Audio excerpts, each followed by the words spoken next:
Понеделник, 3 февруари, кратки вести во 12 часот. Охрид е ставен на мапата дестинации на Turkish Airlines. Авиокомпанијата веќе ја промовира директната авиолинија Истанбул-Охрид, што ќе започне на 27 март. Ке се лета во понеделник, четврток, петок и недела. Во описот за градов на веб страницата на компанијата стои дека е популарна туристичка дестинација на Балканот, македонски бисер и дел од светското културно наследство на УНЕСКО. Покрај тоа наведени се најатрактивните места за посета, дел од храната што треба да се проба, како и сервисни информации за градот. Билетите се пуштени во продажба и веќе има голем интерес кај диаспората.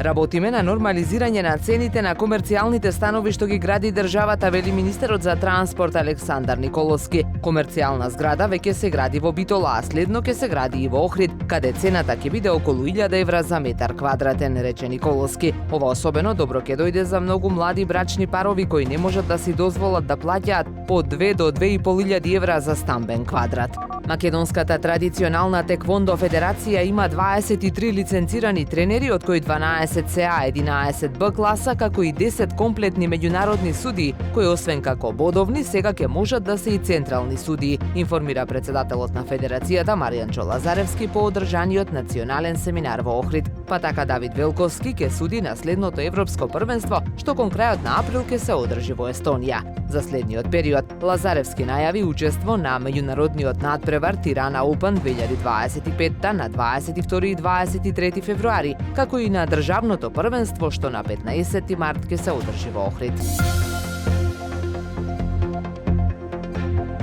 Времето денес променливо облачно, дува умерен северен ветер. Максималната температура во Охрид до 10 степени. Повеќе информации на ohridpress.com.mk.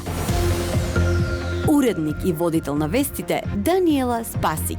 Технички реализатор Реджеп Селман.